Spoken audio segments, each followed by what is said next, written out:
درود پاک پڑھنے کے بے شمار فضائل و برکات ہیں۔ کعبے کے بدر الدجا، طیبہ کے شمس الضحا صلی اللہ تعالی علیہ وسلم کا فرمان عالی شان ہے، جس کا مضمون ہے کہ بے شک بروز قیامت تم میں سے میرے سب سے زیادہ نزدیک وہ ہوگا جس نے دنیا میں سب سے زیادہ درود پاک پڑھے ہوں گے۔ یعنی نبی پاک کے قریب ہونے کا فارمولہ قیامت کے دن یہ ہے کہ ہم دنیا میں کثرت سے زیادہ درود پاک پڑھیں۔ اچھا، بظاہر تو یہ ایک بڑی مختصر سی حدیث ہے، لیکن اس کے پیچھے جو انعام ہے، جو مہربانی ہے، اگر اس پر توجہ کریں کہ قیامت کا دن بڑا مشکل دن ہے، بڑا ڈیفیکلٹ ڈے ہے، اور اس دن اگر ہم سے کوئی پوچھے کہ بتائیں کس کے پاس جانا ہے، کس کے قریب ہونا ہے، تو یقیناً اس دن ایک ہی ہستی ہے جس سے سارے ہی مسلمان چاہیں گے کہ ہماری ملاقات ہو جائے یا ہم ان کے قریب ہو جائیں، کیونکہ اللہ نے انہیں مقام محمود عطا فرمایا، اور وہی ہیں یعنی نبی پاک علیہ السلام جو شفاعت فرمائیں گے۔ اعلیٰ حضرت امام اہل سنت فرماتے ہیں نا، سنتے ہیں کہ محشر میں صرف ان کی رسائی ہے، گر ان کی رسائی ہے لو جب تو بنائی ہے۔ کسی کی نہیں چلنی قیامت کے دن، سب سے پہلے نبی پاک شفاعت فرمائیں گے، اور نبی پاک کے جو قریب ہو جائے گا اس کے لیے کتنی آسانی ہو جائے گی۔ کتنے پرابلمز ہیں قیامت کے دن، گرمی بھی ہے، زمین تانبے کی ہے، سورج صوابیر پر ہے، پیاس سے برا حال ہے، کوئی ساتھ دینے والا بھی نہیں، نہ ماں پوچھے، نہ والد پوچھے، نہ دوست کام آئے، نہ پیسے کام آئے۔ اعمال نامے کھلیں گے، اعمال ناموں کو تولا جائے گا، پل صراط سے گزارا جائے گا۔ کوئی ایک پرابلم، کوئی ایک مصیبت ہو تو بیان کی جائے، لیکن اگر ان تمام مصیبتوں کا حل ڈھونڈیں کہ کیسے سولوشن مل سکتا ہے، کیسے آسانی ہو سکتی ہے، تو آپ یقین کریں کبھی موقع ملے نا تو قیامت کے بارے میں جو آپ نے پڑھا ہے یا پڑھ سکے تو قیامت کی ڈیفیکلٹیز کی لسٹ بنائیں کہ کیا کیا پرابلمز ہوں گے، کیا کیا مسائل ہوں گے، اور ان سارے مسائل کا حل کیا ہے، تو آپ کو ایک ہی ذات نظر آئے گی کہ اگر ان کا قرب مل گیا، وہ راضی ہو گئے، تو سب حل ہو جانا ہے۔ شیخ عبد القادر جیلانی سیدی غوث اعظم وہ عظیم ہستی ہیں کہ آپ مادرزاد ولی ہیں، آپ کو سلیکٹ کیا گیا، آپ کو یہ سمجھیے پیدائش سے پہلے سلیکٹ کر لیا گیا ہے۔ جی ہاں، بڑا ایمان افروز واقعہ ہے، کئی بار آپ نے سنا ہوگا، لیکن میں اس واقعے کو اس لیے بھی سنانا چاہتا ہوں کہ اس کے ذریعے کچھ باتیں مجھے عرض کرنی ہیں۔ بغداد معلیٰ میں ایک نوجوان ہے، اور اس نے دیکھا کہ دریا کے اندر ایک سیب تیرتا ہوا آ رہا ہے، اس کو بھوک ستایا تھا، اس نے وہ سیب اٹھایا اور کھا لیا۔ بعد میں خیال آیا کہ یار یہ سیب میں نے پوچھا تو نہیں کس کا تھا، مجھے معلوم کرنا چاہیے کس کی ملکیت ہے۔ تلاش کرتے کرتے ایک باغ میں پہنچے، سیب کا باغ تھا، دریا کے کنارے تھا۔ ریئلائز کیا کہ اسی باغ کا سیب میں نے آگے نہر میں کھایا ہوگا۔ مالی کے پاس گئے کہ حضرت معاف کر دیں، آپ کے باغ کا سیب کھا لیا۔ کہتے ایسے تو معاف نہیں کروں گا۔ اچھا حضرت پھر کیسے معاف کریں گے؟ کہا میری دو شرطیں ہیں۔ پہلی شرط بتائیں؟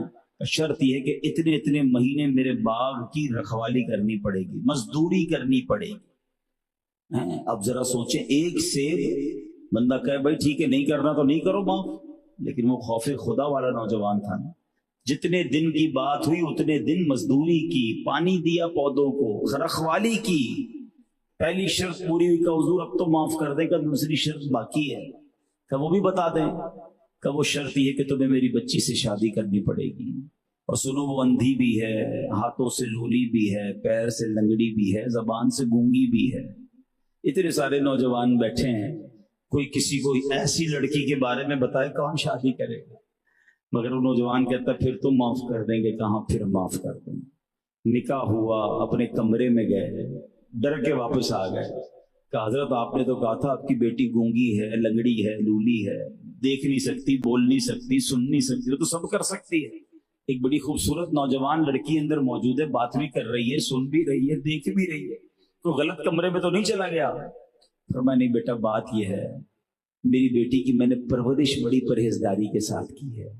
मेरी बेटी अंधी इसलिए है कि कभी उसने किसी गैर महरम को देखा नहीं है, गूंगी इसलिए कि कभी हराम बात जबान से निकली नहीं, बहरी इसलिए कि कोई हराम बात सुनी नहीं है, उसके हाथों से डोली इसलिए कहा हाथ जुल्म के लिए उठे नहीं, पैरों से लंगड़ी इसलिए कहा कभी हराम जगह पर बगैर इजाजत बेपर्दा गई नहीं। बेटा असल में बात ये, बेटी बड़ी नेक थी, मुझे अच्छा रिश्ता चाहिए था, नेक रिश्ता चाहिए था। जब तुम आए थे ना मेरे पास, सेब का हक बख्शवाने में समझ गया खौफ खुदा है, अल्लाह का खौफ है तुम्हारे अंदर, मगर मैंने फिर भी टेस्ट किया, तुम्हें 1-2 महीने काम करवाया, वो भी कर लिया तुमने, मैं समझ गया तुमसे ज्यादा नेक रिश्ता मुझे मिल नहीं सकता। बेटा जाओ, वही तुम्हारी बीवी है, खुशी के साथ जिंदगी गुजारोगा। अल्लाह अकबर। जरा सोचिए, एक तरफ ऐसा खौफे खुदा वाला नौजवान, दूसरी तरफ ऐसी पारसा बीवी, और जब इन दोनों की शादी होती है तो आप जानना चाहेंगे उनके यहाँ औलाद जब होती है तो वो कौन होती है? वो कोई और नहीं, वो गौसे पाक रज़ी अल्लाह तआला अन्हु की विलादत होती है।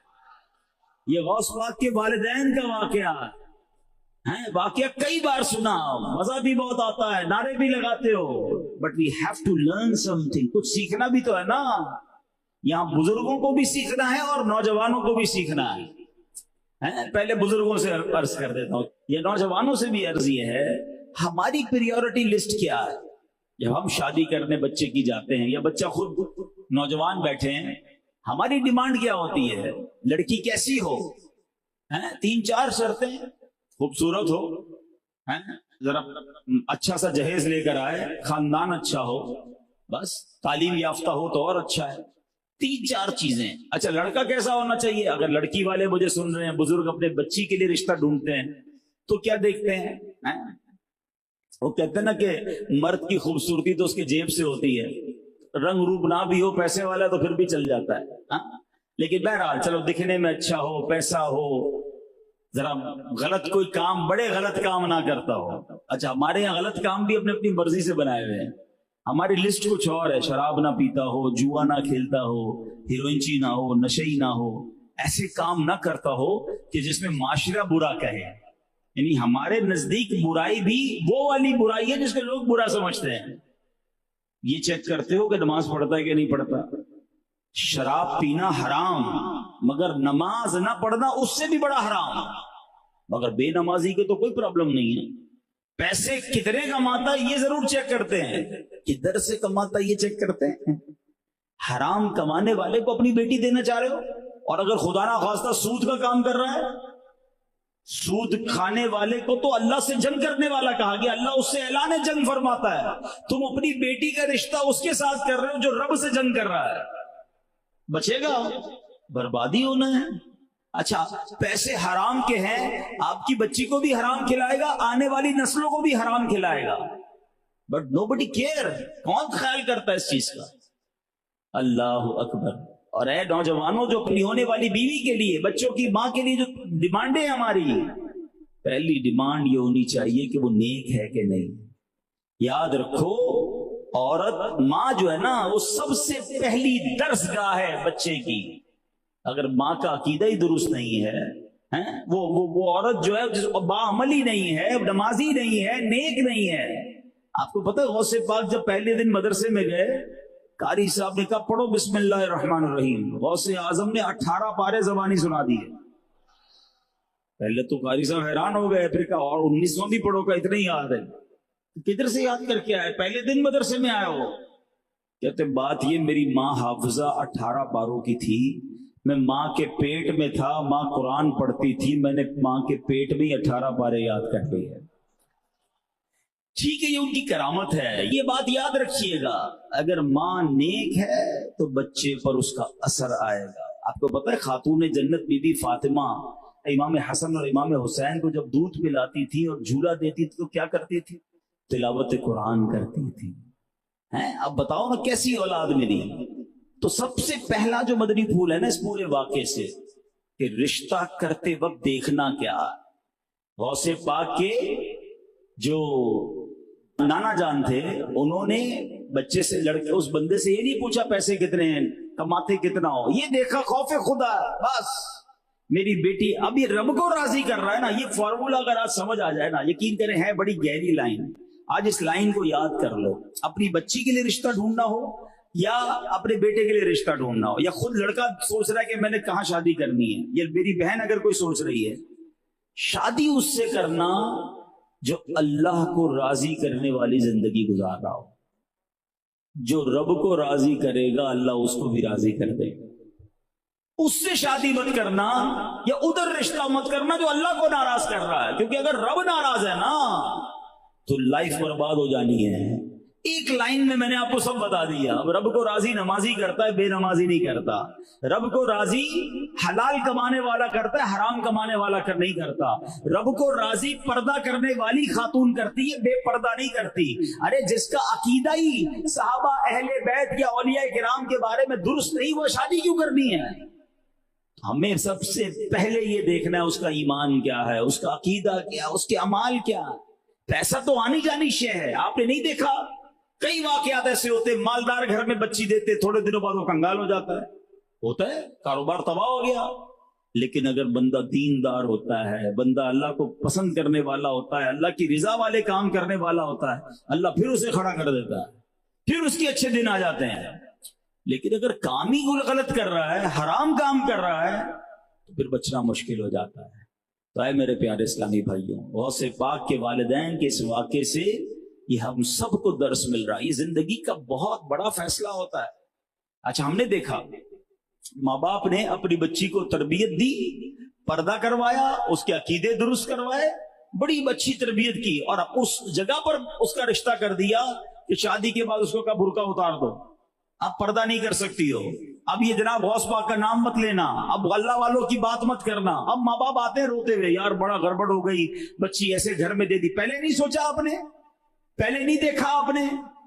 تو پلیز یہ سب سے بڑا فیصلہ ہوتا ہے زندگی کا. یہ نوجوانوں کو بھی کہہ رہا ہوں, آپ خود کہا کریں اپنے ماں باپ کو کہ میں نے میری شادی وہاں کرنا کہ جو عورت, جو لڑکی وہ نیک ہو, نمازی ہو, باپردہ ہو, اور اس کے عقیدے درست ہو, کیونکہ کل اس کی آپ کی ہونے والی اولاد کی اسے ماں بننا ہے. ایک بڑی عجیب بات آج کہنے جا رہا ہوں. کتابوں میں لکھا یہ جملہ کہ جس بندے کی, یعنی یہاں اگر ایسے نوجوان مجھے سن رہے ہیں یا بعد میں سنیں گے جن کی شادی نہیں ہوئی نا, ابھی سے آپ کی ہونے والی اولاد کا آپ پر ایک حق ہے. اب ہے نا عجیب بات کہ یار شادی ہوئی نہیں اور ہونے والی اولاد کا ہاں حق لکھا کتابوں میں کہ اس ہونے والی اولاد کا حق یہ ہے کہ اس کے لیے اچھی ماں تلاش کی جائے. یہ بہت ضروری ہے. بہرحال تو یہ واقعہ ہم سب کو غوث پاک کی شان بھی بتاتا ہے, خاندان غوث پاک کی شان بھی بتاتا ہے, اور رشتہ کرتے وقت کیا احتیاطیں کرنی ہے یہ بھی سمجھاتا ہے. سیکنڈ, ایک اور بات سمجھ لو. اب میں شادی شدہ لوگوں سے بات کر رہا ہوں. کئی لوگ کہتے ہیں یار بچے نیک نہیں ہیں, بچے نمازی نہیں بنتے, بچے ہماری بات نہیں سنتے, بچے فرما بردار نہیں ہیں. اس واقعے سے وہ بھی سبق مل رہا ہے, اور وہ کیا مل رہا ہے؟ ماں باپ نیک ہوں تو اللہ اولاد بھی نیک بنا دیتا ہے. اگر آپ اپنی اولاد کو نیک دیکھنا چاہتے ہیں نا, آپ کو خود بدلنا پڑے گا. باپ کہے میں جمعے کی نماز پڑھوں صرف اور بچہ میرا 5 وقت کا نمازی بن جائے, ایسا نہیں ہوگا. باپ کہے میں روز جھوٹ بولوں بچہ سچا ہو جائے, ایسا نہیں ہوگا. ماں کہے میں بے پردہ گھوموں میری بچی جو ہے وہ با حیا ہو جائے.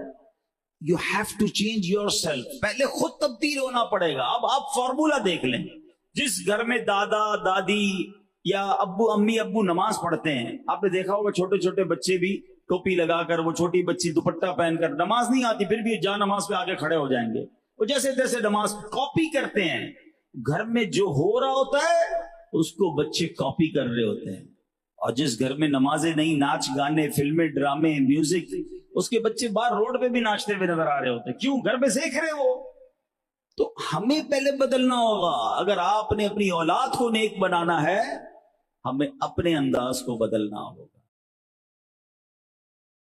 اپنے بچوں کو دین کے حوالے کر دو, وہ دین بچوں کو تمہارے حوالے کر دے گا.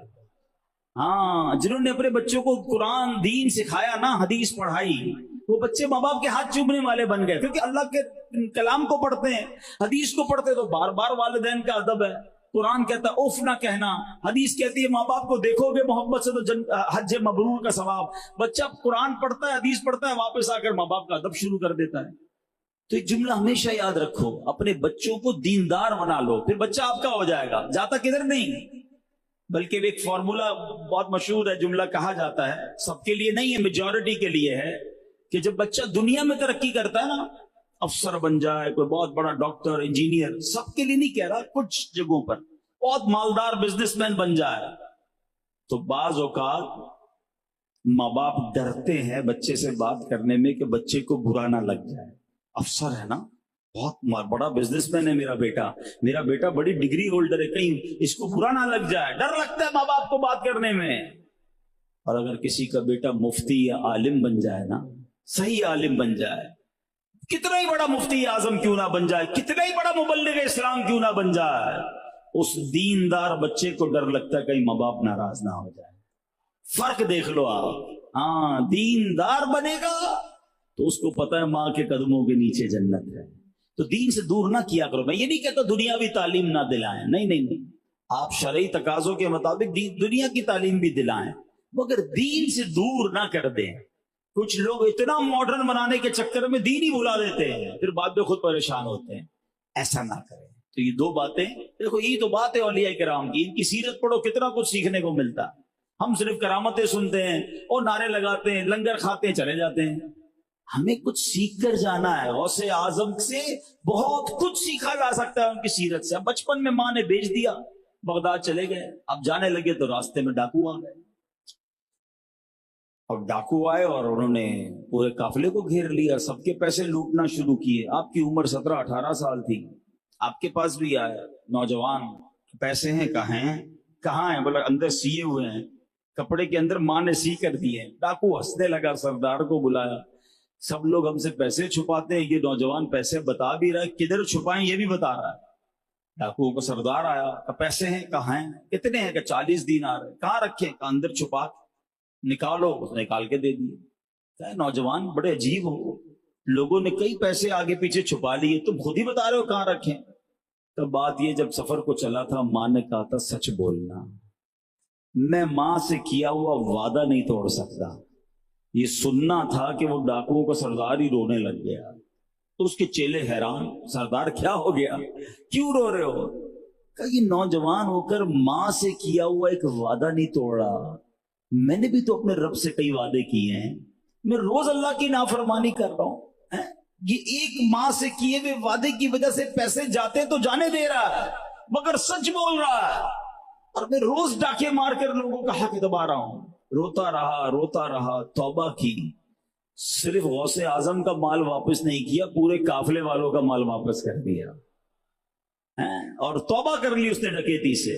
अब मुझे एक बात बताइए, उस 18 साल के नौजवान ने कोई तबलीग नहीं की थी, कोई बयान नहीं किया था, हाँ ये भी नहीं कहा था तौबा कर लो, ये भी नहीं कहा था डाका डकैती छोड़ दो। सच्चा था ना, सच होती ना अंदर प्योर, तो जबान से कुछ भी निकले वो दिल पर असर करता है। कहते हैं सच को आंच नहीं है। तो अल्लाह करे कि हमें ये बात समझ आ जाए, जब बंदा अंदर से साफ हो जाए ना, तो उसके एक एक लफ्ज लोगों के दिल में उतरना शुरू हो जाता है। आज के दौर में मिसाल दूं, और ये दावत इस्लामी वालों के लिए भी मिसाल है, कई मुबल्लिगीन भी मिलते हैं, कहते दर्ज देता हूं कोई सुनता नहीं है, बयान करता हूं कोई बदलता नहीं है, बच्चों को समझाता हूं बच्चे भी बात नहीं मानते हैं। अच्छा हमारा हाल ये है, और अमीर अहले सुन्नत का हाल देखें, एक जुमला कहते हैं लाखों लोग अमल करना शुरू कर देते हैं। अभी पिछले दिनों की बात में भी आते आते एक पोस्ट पढ़ रहा था, अमीर अहले सुन्नत ने हदफ दिया पूरी दुनिया दावत इस्लामी वालों को कि सब 1200 बार दरूद पढ़े। हमने रबीउल अव्वल में 12 अरब दरूद पाक नबी पाक की बारगाह में तोहफे में पेश कर रहे हैं। उन्होंने सिर्फ कह दिया, आपको पता है कितना अमल हुआ? 12 अरब का टारगेट था, 45 अरब दरूद पाक हो गए। यानी इतने दरूद पाक पढ़े गए कि जब कारकर्दगी आई तो 45 अरब बार दरूद पाक पढ़ लिया गया। तो ये क्या है? जबान से निकला और अमल शुरू हो गया। अंदर साफ हो जाए ना, प्योर हो जाए, पाक हो जाए, सुथरा हो जाए, फिर जबान से जो निकलता है वो असर रखता है। तो ये बात सीखनी है मुझे और आपको। تو شیخ عبد القادر جیلانی سے محبت کرنے والوں، قادریوں سنو، میرے غوث پاک سچ بولتے تھے. کیا ہم سچ بولتے ہیں؟ اور یہ تو جھوٹ ہے نا، یہ اتنا شدید گناہ ہے، اتنا ناپسندیدہ ہے، اور اس کی وجہ سے جو معاشرے میں برائیاں سر انجام جو آ رہی ہیں، پرابلمز آ رہی ہیں، گھر ٹوٹ رہے ہیں، برکتیں اٹھ گئی ہیں، کاروبار تباہ ہو رہا ہے. میں آپ کو واقعہ سناؤں کہ جھوٹے آدمی کی صحبت، کچھ لوگوں کو پتا ہے میرا دوست جھوٹا ہے یار، لیکن باتیں بڑی اچھی کرتا ہے، مزہ بہت آتا ہے اس کے ساتھ، انجوائے کرتے ہیں ہم. وہ کہانیاں سناتا رہتا ہے، چٹکلے سناتا رہتا ہے، ساری رات ہمارے ساتھ، اس کے ساتھ ساری رات گزر جاتی ہے. ارے جھوٹے کے ساتھ مت بیٹھو. ہاں، جھوٹا بندہ اچھا بندہ نہیں ہے، نہ خود جھوٹے بنو نہ جھوٹے کے ساتھ بیٹھو. قرآن کیا کہتا ہے؟ کونوا مع الصادقین، سچوں کے ساتھ ہو جاؤ. ہمیں سچا اچھا ہی نہیں لگتا، ہم کو مزہ ہی اسی کے ساتھ آتا ہے. آؤ میں بتاتا ہوں ایک جھوٹے کی وجہ سے گھر کیسے برباد ہوا. کسی شہر میں ایک بہت بڑا بزنس مین رہتا تھا، اس کی بڑی حسین و جمیل بیوی بھی تھی. اس نے سوچا کہ پیسے بہت سارے ہیں، اپنی بیوی کو کہاں کام کراؤں، جا کے غلام خرید کے لے آتا ہوں. پہلے غلام خرید و فروخت ہوتا، بازار میں گیا، غلام دیکھا تو ایک بندے کو دیکھا کہ بندہ ٹھیک ہے، تو اس نے کہا مجھے یہ کتنے میں دو گے؟ تو خیر غلام ٹھیک ہے، اس میں برائی ایک ہے. کہ کیا برائی ہے؟ کہ سال میں ایک بار جھوٹ بولتا ہے، بس ایک بار جھوٹ بولتا ہے، بڑے سستے ریٹ میں مل رہا ہے، لے لو بھائی، کوئی بات نہیں، ایک آدھ بار جھوٹ تو چلتا ہے. ابھی ہم بھی تو یہی کہتے ہیں نا، جھوٹ بولنا تو مسئلہ ہی کوئی نہیں ہمارے لیے. شادی کرتے وقت بھی کہاں دیکھتے جھوٹا ہے کہ سچا ہے، پیسے والا ہونا چاہیے. اس نے تو ایک بار جھوٹ بولنے والا، وہ بھی سال میں ایک بار. ادھر تو روز کئی بار جھوٹ بولنے والے بھی بیٹھے ہوں گے. بولا ٹھیک ہے آنے دو، رکھ لیا بھائی. اب اس ظالم نے کیا کیا، پورا سال ہو گیا، آقا تو بھول گیا تھا کہ سال میں ایک بار یہ جھوٹ بولتا ہے. اس نے خدمت بھی خوب کی. تو ایک دن کیا ہوا کہ یہ غلام جو تھا نا، وہ تاجر کی بیوی کے پاس آیا اور کہتا ہے میں آپ کا خیر خواہ ہوں، آپ کو ایک بات بتانا چاہتا ہوں کہ اپنی آپ لائف کو بچا لیجئے. آپ کا جو ہے نا وہ شوہر کسی اور جگہ پر شادی کرنے کا سوچ رہا ہے، اور جلدی سے آپ بچا لیں ورنہ وہ آپ کو چھوڑ دے گا. اس نے کوئی اور عورت بھی دیکھ لی ہے اور میں نے اس کی باتیں سن لی ہیں. عورت کہتی ہے اچھا ایسا ہے، مجھے بتاؤ کیسے حل ہو سکتا ہے. ایک طریقہ ہے، آپ ایسا کریں کہ جو آپ کا بادشاہ، آپ کا جو شوہر ہے نا، اس کی جو ہے نا وہ گردن کے قریب سے آپ کچھ بال کاٹ کے مجھے دے دیں، بس میں ایک بابا ہے اسے دم کروا کے دوں گا، بس پھر وہ بال اس کے ناک کے قریب لے جائیے گا، وہ سونگے گا تو اس عورت کو بھول جائے گا. بس اتنا کا اتنا میں آپ کو اس طرح لا کے دیتا ہوں، آپ آج رات اس کی گردن کے پاس سے تھوڑے سے بال کاٹ کے مجھے دے دیں. ٹھیک ہے، وہ آج سوئیں گے تو میں بال کاٹ دوں گی. بیوی کو پکڑا دیا اس طرح. اب گیا شوہر کے پاس کہ آپ کو آپ کی بڑی اہم خبر دینے آیا ہوں. کیا خبر دینے آیا؟ کہ آپ کی بیوی نے آپ کو دنیا سے مارنے کا پلان کر لیا ہے، آج رات خیال رکھیے گا، وہ آپ کی اس کے ہاتھ میں اس طرح ہوگا اور آپ کی گردن پہ اس نے آج رات اس طرح چلانا ہے. بیوی شوہر کہتے ہیں بے وقوف آدمی، اتنی محبت کرتی ہے مجھ سے، اتنی خدمت کرتی ہے، کیسی بات کر رہا ہے. دیکھیں میں آپ کا خیر خواہ ہوں، گھر بچانے آیا ہوں، باقی آپ کی مرضی صاحب، پورا سال آپ کا نمک کھایا ہے، میں چاہتا ہوں آپ کا گھر بچ جائے، آپ کی جان بچ جائے. جو کسی کو کہہ دے اس کو نیند کدھر سے آئے گی. وہ جھوٹا موٹا آنکھیں بند کر کے لیٹا رہا. رات ہوئی تو بیوی کے ہاتھ میں استرا اور آئی بھائی بالکل گردن کے پاس تک لے آئی. فوراً اس نے بیوی کا ہاتھ پکڑا اور وہ استرا بیوی کی گردن پہ پھرا دیا. بیوی تڑپ تڑپ کر مر گئی.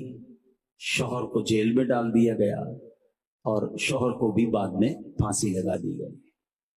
ایک جھوٹ نے گھر کو برباد کر دیا، گھر والے ہی دنیا سے چلے گئے.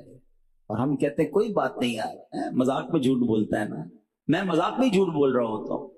یہ ہے جھوٹ کی نحوست. پہلے ہم سنتے تھے کہ کچھ لوگ کبھی کبھی جھوٹ بولتے تھے، اور اب تو ایسا لگتا ہے بندہ کبھی کبھی سچ بولتا ہے. نہ کرو ایسا. یہ جو ہمیں لگتا ہے یار میرے جھوٹ بولنے سے ہوتا کیا ہے، بہت کچھ ہو رہا ہے. آپ کے نامہ اعمال میں گناہ کبیرہ لکھا جا رہا ہے. اور اس کی بے برکتی بتاؤں، حدیث پاک میں آتا ہے، نبی پاک علیہ الصلوۃ والسلام فرماتے ہیں کہ جب بندہ جھوٹ بولتا ہے، حدیث پاک میں آتا ہے اس کے منہ سے ایسی بدبو نکلتی ہے کہ فرشتہ، رحمت کا فرشتہ 1 میل دور ہو جاتا ہے۔ حضرت سیدنا امام عبد الرحمن ابن جوزی فرماتے ہیں جب مومن بلا عذر جھوٹ بولتا ہے اس کے منہ سے بدبودار چیز نکلتی ہے یہاں تک کہ وہ عرش پر پہنچ جاتی ہے، اور عرش اٹھانے والے فرشتے اس پر لعنت کرتے ہیں، اور ان کے ساتھ 80,000 فرشتے بھی لعنت بھیجتے ہیں، اور 80 خطائیں اس کے ذمے لکھی جاتی ہیں جن میں سب سے کم احد پہاڑ کی مثل ہے۔ ایک جھوٹ بولنے پر فرشتے لعنت کریں، ہمارا کیا حال ہوگا ذرا سوچیے۔ لوگ کہتے ہیں گھر میں برکت نہیں، کاروبار میں برکت نہیں، ارے بھائی جھوٹ بول بول کر رحمت کے فرشتے دور کر دیے۔ یہ جھوٹ جو ہے نا یہ برائیوں کی ماں ہے، یہ برائیوں کی اصل ہے۔ اگر سچ بولنے والے بن جاؤ بہت سارے گناہ ختم ہو جائیں گے۔ وہ بڑا مشہور واقعہ نا، ایک شخص نبی پاک علیہ السلام کی بارگاہ میں آیا تھا اور آ کر کہتا ہے حضور والا میں اسلام تو قبول کرنا چاہتا ہوں مگر بہت سارے اعمال پر عمل نہیں کر سکوں گا، شراب بھی پیتا ہوں تو جوا بھی کھیلتا ہوں تو فلاں کام بھی تو غلط کام بھی۔ تو نبی پاک علیہ السلام نے کیا فرمایا تھا کہ تم جھوٹ بولنا چھوڑ دو، ایک کام جھوٹ مت کہنا بس بیکم ہیپی۔ واہ بھائی میں تو سمجھا بہت لمبی لسٹ ملے گی۔ تو اب نبی پاک نے صرف جھوٹ بولنے کا منع کیا، وہ کلمہ پڑھ کر مسلمان ہو گیا۔ اب جب گھر گیا تو شراب پینے کا خیال آیا، تو شراب کھانے تک پہنچ گیا، پھر خیال آیا شراب پی لوں گا، آقا کی بارگاہ میں جاؤں گا، پوچھیں گے کہاں سے آ رہے ہو تو کیسے بتاؤں گا شراب پی ہے، تو شراب سے روک گیا۔ اس کے بعد کیا ہوا، آگے گیا تو چوری کا خیال آیا، چوری تو کر لوں گا مگر نبی کے پاک نے پوچھا کیا کیا تو کیسے جواب دوں گا، جھوٹ بولنے کا تو منع وعدہ کر کے آیا ہوں۔ بدکاری کا خیال آیا، بدکاری سے بچ گیا۔ اللہ اکبر، دوسرے دن آ کر کہتا حضور میری جان آپ پر فدا ہو، آپ نے مجھے جھوٹ سے روک کر کیسا کمال کا کام کیا ہے، جب میں جھوٹ سے بچا تو مجھ پر تمام گناہوں کے دروازے بند ہو گئے۔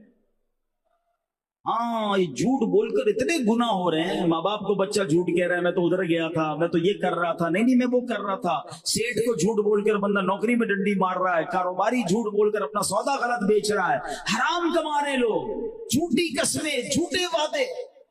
نہ کرو ایسا، جھوٹ بول کر مال تو بیچ لو گے، برکت چلی جانی ہے۔ ہاں یہ پیسہ کس کام کا جو جھوٹ بول کر مال بیچ رہے ہو آپ، سچ۔ ہاں آج بھی آپ اپنی مارکیٹ کو دیکھ لیں، جو سچ بولتا ہے پورا سودا دیتا ہے، مال بے شک مہنگا بیچے مگر پھر بھی اس کا مال بکتا ہے۔ ہمیں لگتا ہے ایک دو بار جھوٹ بول کر گاہک لے جائے گا، اگلی بار نہیں آنا اس نے آپ کی دکان پر۔ دیر پا کاروبار چلانا ہے، برکت والا چلانا ہے تو آج بھی سچے کا سودا بکتا ہے، مگر شیطان کو بھی تو اپنا کام کرنا ہے نا، وہ جھوٹوں میں لگا دیتا ہے۔ ایسی حدیثیں ہیں جھوٹ بولنے والوں کے بارے میں کہ بندہ سنے تو حیران ہو جاتا ہے کہ یار اتنا سخت گناہ ہے۔ نبی پاک علیہ السلام فرماتے ہیں سنو، جو لوگ جھوٹ بولتے ہیں وہ ضرور آج توبہ کر کے جائیں، غوث پاک کا فیضان لے کر جائیں کہ پیارے آقا علیہ السلام نے فرمایا بے شک تاجر ہی فاجر ہیں، تاجر ہی گناہ گار ہیں۔ تو ایک صحابی نے کہا حضور کیا اللہ پاک نے خرید و فروخت حلال نہیں فرمائی، تجارت حلال نہیں ہے؟ کیونکہ آپ نے تو فرما دیا تاجر ہی فاجر ہے۔ تو آقا نے فرمایا کیوں نہیں، لیکن وہ بات کرتے ہیں تو جھوٹ بولتے ہیں، قسمیں کھاتے ہیں اور گناہگار ہوتے ہیں۔ یعنی یہ ان تاجروں کے بارے میں بات ہے جو جھوٹی بات کر کے قسمیں کھا کر اپنا مال بیچتے ہیں، وہ شدید گناہگار ہو رہے ہیں۔ اے میرے پیارے اسلامی بھائیوں، حدیث پاک سنیے، جھوٹ بولنا اللہ کو کسی قدر ناپسندیدہ ہے۔ نبی پاک سے ایک شخص نے حاضر ہو کر عرض کی یا رسول اللہ صلی اللہ علیہ وسلم، جہنم میں لے جانے والا عمل کون سا ہے؟ فرمایا جھوٹ بولنا۔ جب بندہ جھوٹ بولتا ہے تو گناہ کرتا ہے، جب گناہ کرتا ہے تو ناشکری کرتا ہے، اور جب ناشکری کرتا ہے تو جہنم میں داخل ہو جاتا ہے۔ ایک اور جگہ نبی پاک نے ارشاد فرمایا سچ بولنا نیکی ہے اور نیکی جنت میں لے جاتی ہے، اور جھوٹ بولنا فسق و فجور ہے، اور فسق و فجور گناہ اور یہ دوزخ میں لے جاتا ہے۔ اب ہم نے طے کرنا ہے۔ ایک بار معراج کی رات نبی پاک علیہ السلام تشریف لے گئے، आपको जन्नत की सैर भी कराई गई, जहन्नम के अजाबात भी दिखाए गए।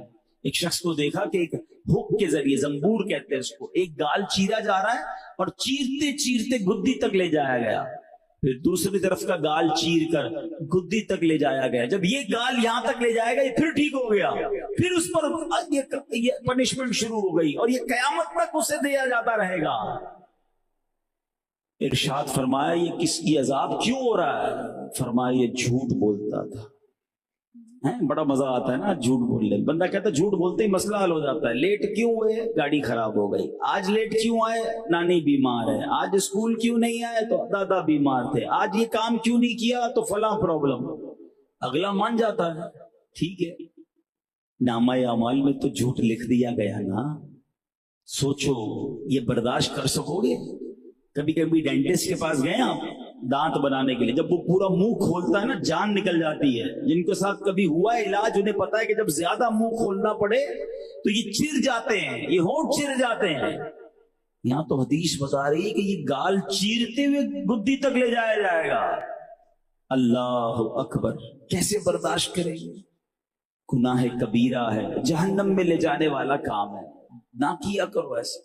बता दे मैं क्यों लेट हुआ, ट्रैफिक पे फंस गया? नहीं, लेट आंख खुली थी, घर से निकला लेट था, हाँ मेरी सुस्ती थी। होगा क्या? 2-3 बार सजा मिलेगी, 2-3 बार कटौती होगी, आइंदा टाइम पे आने लग जाओगे। जो झूठ बोलता है वो टाइम पे आता भी नहीं है, क्योंकि उसको तो पता है झूठ से बच जाऊंगा। सच बोलने वाला फिर उसकी आदत भी अच्छी हो जाती है। और एक और मैं आपको बात बताऊं, झूठा आपको मुस्तरिब नजर आएगा। हाँ ये अलग निशानी बताई किताबों में। जो झूठा होगा ना, बेचैन, बेकल, बेकरार। क्यों? उसको झूठ संभालना पड़ता है। क्यों? कुछ लोगों की आदत है हर बार झूठ बोले। कहाँ रहते हो? रहते सोल्जर बाजार में, बताएंगे डिफेंस में। अच्छा, फिर डिफेंस के कौन सी फेज में? अब एक और झूठ ढूंढना पड़ेगा, वो फेज 6 में। अच्छा, काम क्या करते हो? अब वो काम कर रहा है बेचारा, कोई किसी की ड्राइवरी कर रहा है। नहीं, मेरे तो अपना कारोबार है। अच्छा, कारोबार कौन सा है? अब अगला झूठ ढूंढना पड़ेगा। अब कारोबार ढूंढता होगा दिमाग के अंदर, वो मेरी अपनी गाड़ियां चलती हैं, हालांकि वो बेचारा किसी की गाड़ी चला रहा है। अच्छा, अब बोल तो दिया जो झूठ बोलना है। अब टेंशन पता है क्या है? अब उसको हमेशा याद रखना है कि मैंने उसको डिफेंस फेज 6 का घर बताया हुआ है और गाड़ियों का कारोबार बताया। नींद कभी को दोबारा पूछेगा भाई किधर रहते हो, तो वो कहेगा मैं सोल्जर बाजार में। नहीं, तुम तो डिफेंस में। नहीं, वो भूल गया तो डिफेंस में रहता। टेंशन। और जो लोग अपनी उसको क्या नाम है, ऑफिस के अंदर झूठ बोलते हैं, भाई क्यों नहीं आए, 2 दिन छुट्टी और नानी का इंतकाल हो गया था। अब अगली बार याद रखना पड़ेगा, ऑफिस में नानी मर गई है, अब दोबारा नानी को बीमार नहीं बता सकता है। तैयार उसकी फाइल, झूठे को अपनी बातों की फाइलें संभालनी पड़ती हैं, क्योंकि झूठ बोला है तो याद भी रखना है, सच्चे को याद ही नहीं रखना है। नींद से उठा के पूछो कहाँ रहते हो, बस सोल्जर बाजार में रहता हूं। पता है मैं रहता ही वही हूँ। काम क्या करते हो? मैं ड्राइवरी करता हूं, मैं ठेला लगाता हूं। मैं यार क्यों मैं झूठ बोलूं? जो करता हूं बताने में क्या हर्ज है? अजीब दिमाग हो गया लोगों का। अच्छा, कुछ लोगों का तो खामा-खाई भी झूठ बोलना है, सच बोलने के लगता है दिल ही नहीं करता उनका। अरे अल्लाह के बंदो, क्या हो गया तुमको? सच्चे नबी की उम्मती होकर मुनाफिक की निशानियां बताई गई, जो बात करे और झूठ बोले, मगर ख्याल ही नहीं है किसी को, एहसास ही नहीं है। ना करो ऐसा। अपने अपने अपने अंदर से ये आदत निकाले, ये चेहरे का नूर। अच्छा सुभान अल्लाह, जो सच्चा होगा ना उसके चेहरे पे नूर होगा। हाँ, प्यारे आका अलैहिस्सलाम को कुफ्फार देखते थे ना, तो आकर पता है क्या कहते थे? ये जो कह रहे हैं ना सच ही होगा, क्योंकि ये चेहरा किसी झूठे का चेहरा नहीं है, ये इतना प्यारा चेहरा है, सच्चे का ही चेहरा होगा। हाँ, जो सच बोलने वाला ना, आपको उसका चेहरा बड़ा अच्छा, वो फ्रेश भी बहुत रहेगा। उसको जब झूठ बोलना ही नहीं है तो टेंशन किस बात की है? टेंशन तो उसको जिसको झूठ बोलना है। झूठ से निकल आए, आप पुरसुकून हो जाएंगे। आप दुनिया में भी रिलैक्स रहेंगे, इंशाअल्लाह आखिरत में भी मजे करेंगे। और फिर ये जो यंगस्टर बैठे हैं ना, इनके अंदर एक और प्रॉब्लम है, वो दोस्तों को हंसाने के लिए झूठ बोलना है, मजाक करना है किसी का, है नाम बिगाड़ना है, छोटू मोटू लंबू। अच्छा, फिर जनाब उल्टी सीधी बातें बताएंगे। वो पता चला तुम्हारी मम्मी को ये हो गया, बंदा भागता भागता घर पहुंचे तो कुछ भी नहीं हुआ, वो जोर जोर से हंसेंगे। झूठ बोलकर किसी को तकलीफ देना, झूठ बोलकर किसी का मजाक उड़ाना है, मजाक लोग। अच्छा, फिर ये झूठे झूठे चुटकुले, कॉमेडी है। मैं सुनाता हूं भाई तुमको वाकया कोई नहीं है, बस झूठा वाकया सुनाने ताकि दोस्त हंसे। रिवायतों में आता है जो लोगों को हंसाने के लिए झूठ बोलता है, वो रोते रोते जहन्नम में दाखिल किया जाएगा। और जो लोगों को तकलीफ देते ना, देखें मजाक मिजाह और मजाक में फर्क समझो। मिजाह ये है कि मैं कोई ऐसी बात करूं कि आप भी मुस्कुराएं, मैं भी मुस्कुराऊं और बात भी सच्ची हो, तकलीफ भी किसी को ना हो। ये ठीक है, जायज है। नबी के पाक अलैहिस्सलाम सुभान अल्लाह इतना प्यारा, इतना खूबसूरत मिजाह भी फरमाते थे। एक बार एक औरत आई और कहती, हुजूर मुझे ऊंट चाहिए। आपने कहा हम तुम्हें ऊंटनी का बच्चा देंगे। कहती, हुजूर मैं ऊंट मांग रही हूँ, आप मुझे ऊंटनी का बच्चा देंगे, सवारी कैसे होगी? फरमाया हम तुम्हें ऊंटनी का बच्चा देंगे। हुजूर मुझे ऊंट चाहिए। आका ने फरमाया हर ऊंट किसी ऊंटनी का बच्चा ही होता है। हैं? अब बताओ, आप देखो, आप अभी भी मुस्कुरा रहे हो। मेरे नबी के उस मुबारक मिजाह का सदका देखो, 1400 साल बाद भी उम्मत मुस्कुरा रही है। किसी का दिल नहीं टूट रहा, किसी को बुरा नहीं लग रहा, एवरीबडी स्माइलिंग। करो ना ऐसी बातें, कौन मना करता है? लेकिन हमें तो मजाक भी वही वाला आता है जिसमें पहले किसी की फिल्म चढ़ानी है, पहले किसी को जनाब प्रॉब्लम में डालना है, कोई झूठ बोलना है। ये गलत। और जो मजाक करते हैं ना, तकलीफ पहुंचाने वाला मजाक, पता है उनके साथ कयामत के दिन क्या होगा? रिवायतों में आता है जो इस तरह का मजाक करते हैं ना, उनको कयामत के दिन जन्नत की तरफ बुलाया जाएगा। वो जन्नत के करीब पहुंचेंगे तो दरवाजा बंद कर दिया जाएगा। डोर बेल बजा के भाग जाते ना लोग कि बंदा ढूंढता रहे किसने घंटी बजाई थी। कोई बैठने लगता है, उसकी कुर्सी खींच लेते हैं, किसी की गाड़ी की चाबी छुपा लेते, दोस्तों में चल रहा होता है और बड़ा मजा एंजॉय कर रहे होते हैं। ना करो ऐसा। उसको अच्छा नहीं लग रहा जिसका आप मजाक उड़ा रहे हैं। स्कूलों में कपड़े, इंक पहन के कपड़े खराब कर देंगे, पता नहीं क्या क्या चल रहा है आजकल। ये तकलीफ दे मजाक ना करो। फरमाया जन्नत की तरफ बुलाया जाएगा, जन्नत का दरवाजा बंद कर दिया जाएगा। वो मायूस होकर वापस जाएगा, फिर बुलाया जाएगा, आ जाओ आ जाओ, जन्नत का दरवाजा खुल गया, फिर आएगा, फिर बंद कर दिया जाएगा। कयामत के दिन कई बार उसके साथ ऐसा होगा, आखिर फिर वो ना उम्मीद होकर जन्नत से दूर चला जाएगा। उस दिन ऐसा हुआ तो क्या होगा हमारे साथ? अगर आज तक किसी का इस तरह दिल दुखाया है ना, किसी का मजाक उड़ाया है, किसी का नाम रखा है, शर्म नहीं आती यार? किसी का बेचारे का कद छोटा है तो उसका मजाक उड़ाते हो। कोई बोल नहीं सकता सही तरीके से, तुतलाता है, तो दोस्त लोग उसको उसी तरह बात करके उसका मजाक उड़ाते हैं, जैसे वो बोलता है ना वैसे ही बोल के। हैं बेचारा वो जैसे चलता है, अगर उसके लंगड़ा के चलता तो लंगड़ा के चल के उसका मजाक उड़ाते हैं। तौबा करो अल्लाह से। अरे अगर अल्लाह ने तुम्हें परफेक्ट बनाया तो शुक्र अदा करो कि मेरे मौला तूने मेरे को बोलना सही दिया, तोतला नहीं बनाया, काना नहीं बनाया, बहरा नहीं बनाया, लंगड़ा नहीं बनाया। अगर किसी के साथ वो प्रॉब्लम है तो उसका मजाक उड़ाओगे, वो रोता होगा घर जाके बेचारा कि अल्लाह तूने मुझे ऐसा बनाया, मेरे दोस्त मेरा मजाक उड़ाते हैं, तो किधर जाओगे आप? ये दिल आजारियां करना छोड़ दो। बल्कि मैं मशवरा देता हूं, अगर आपके जानने वालों दोस्तों में अगर कोई ऐसा शख्स है जिसके अंदर कोई ऐसा ऐब है, उसको ज्यादा प्यार दिया करो। हाँ, उसको ज्यादा इज्जत दिया